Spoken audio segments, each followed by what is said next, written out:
Magelang hari ini.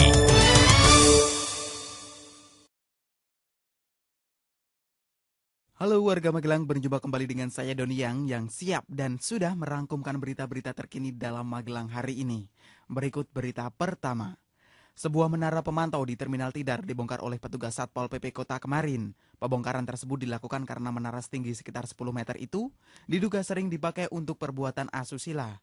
Kasih Operasional Satpol PP Kota menjelaskan, pembongkaran dilakukan berdasarkan laporan dari masyarakat sekitar terminal yang merasa terganggu dengan aktivitas mesum di menara tersebut.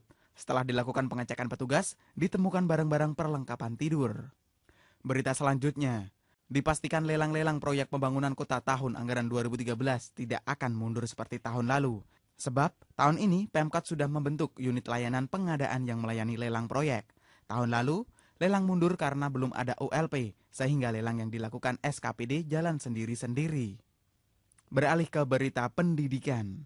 Memperingati Hari Bumi 2013, 22 April lalu, sejumlah mahasiswa Universitas Tidar Magelang menggelar aksi teatrikal di kampus tersebut kemarin. Selain art performance, mereka juga membagikan ratusan bibit pohon beragam jenis dan stiker. Ketua Divisi Lingkungan Hidup Mapala Sulfur UTM mengatakan, tujuan kegiatan tersebut untuk mengajak masyarakat lebih peduli kepada bumi.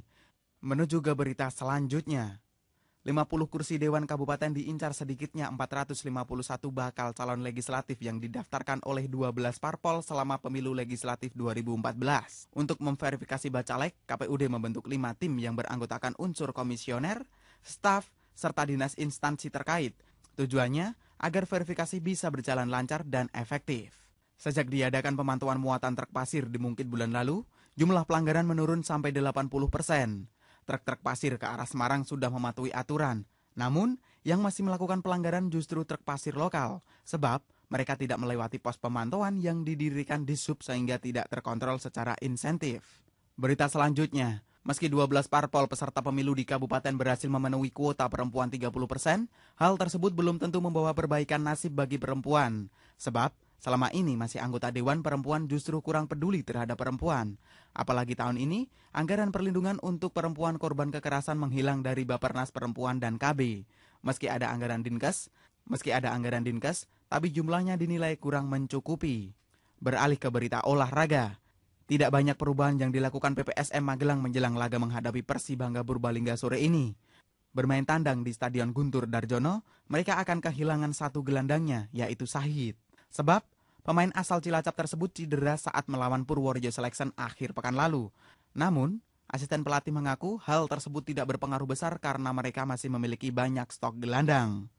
Komisi Penanggulangan AIDS Kabupaten mencatat ada 22 orang yang positif menderita HIV/AIDS.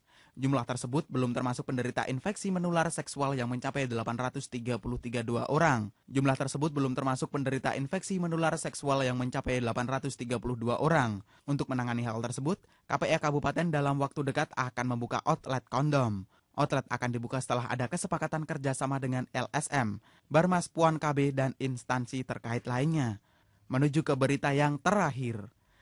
Hari ini Wali Kota bertolak ke Jakarta untuk menerima penghargaan Satya Lencana Karya Bakti Prajanugraha dari Presiden Susilo Bambang Yudhoyono. Penghargaan ini diterima atas kinerja Wali Kota yang sangat tinggi dalam menyelenggarakan pemerintah daerah sesuai hasil evaluasi oleh Kementerian Dalam Negeri. Beberapa indikatornya antara lain perkembangan kota dalam bidang ekonomi, lingkungan hidup, dan kepegawaian daerah. Usai sudah berita-berita terkini yang sudah saya rangkumkan dalam Magelang hari ini. Saya Doni Yang, sampai jumpa.